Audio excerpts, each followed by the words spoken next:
Ézéchiel, chapitre 7. La parole de l'Éternel me fut adressée en ces mots. Et toi, fils de l'homme, ainsi parle le Seigneur, l'Éternel, sur le pays d'Israël. Voici la fin vient sur les 4 extrémités du pays. Maintenant la fin vient sur toi. J'enverrai ma colère contre toi, je te jugerai selon tes voies, je te chargerai de toutes tes abominations. Mon œil sera pour toi sans pitié, et je n'aurai point de miséricorde. Mais je te chargerai de tes voies, et tes abominations seront au milieu de toi. Et vous saurez que je suis l'Éternel. Ainsi parle le Seigneur, l'Éternel. Un malheur unique. Voici, il vient.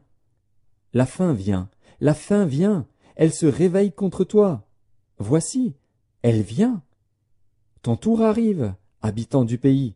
Le temps vient, le jour approche, jour de trouble, et plus de cris de joie dans les montagnes. Maintenant je vais bientôt répandre ma fureur sur toi, assouvir sur toi ma colère. Je te jugerai selon tes voies, je te chargerai de toutes tes abominations. Mon œil sera sans pitié, et je n'aurai point de miséricorde. Je te chargerai de tes voies, et tes abominations seront au milieu de toi. Et vous saurez que je suis l'Éternel, celui qui frappe. Voici le jour, voici, il vient. Le tour arrive, la verge fleurit, l'orgueil s'épanouit. La violence s'élève pour servir de verge à la méchanceté. Plus rien d'eux, de leur foule bruyante, de leur multitude. On ne se lamente pas sur eux.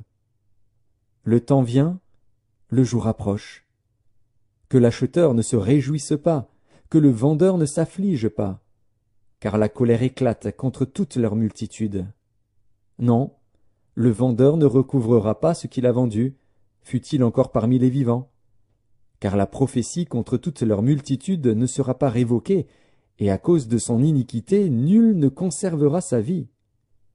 On sonne de la trompette, tout est prêt, mais personne ne marche au combat.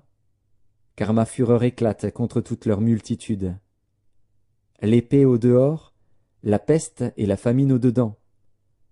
Celui qui est au champ mourra par l'épée, celui qui est dans la ville sera dévoré par la famine et par la peste. Leurs fuyards s'échappent, ils sont sur les montagnes, comme les colombes des vallées, tout gémissant, chacun sur son iniquité.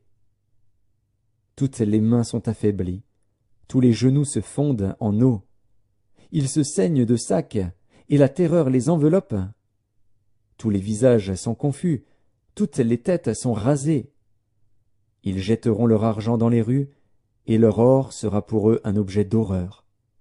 Leur argent et leur or ne pourront les sauver au jour de la fureur de l'Éternel. Ils ne pourront ni rassasier leur âme, ni remplir leurs entrailles, car c'est ce qui les a fait tomber dans leur iniquité. Ils étaient fiers de leur magnifique parure, et ils en ont fabriqué les images de leurs abominations, de leurs idoles. C'est pourquoi je la rendrai pour eux un objet d'horreur. Je la donnerai en pillage aux mains des étrangers, et comme butin aux impies de la terre, afin qu'ils la profanent. Je détournerai d'eux ma face, et l'on souillera mon sanctuaire. Des furieux y pénétreront, et le profaneront. Prépare les chaînes, car le pays est rempli de meurtres, la ville est pleine de violence. Je ferai venir les plus méchants des peuples, pour qu'ils s'emparent de leurs maisons. Je mettrai fin à l'orgueil des puissants, et leurs sanctuaires seront profanés. La ruine vient. Ils cherchent le salut, et point de salut. Il arrive malheur sur malheur, un bruit succède à un bruit. Ils demandent des visions aux prophètes. Les sacrificateurs ne connaissent plus la loi, les anciens n'ont plus de conseils. Le roi se désole, le prince s'épouvante, les mains du peuple du pays sont tremblantes. Je les traiterai selon leurs voies, je les jugerai comme ils le méritent, et ils sauront que je suis l'Éternel.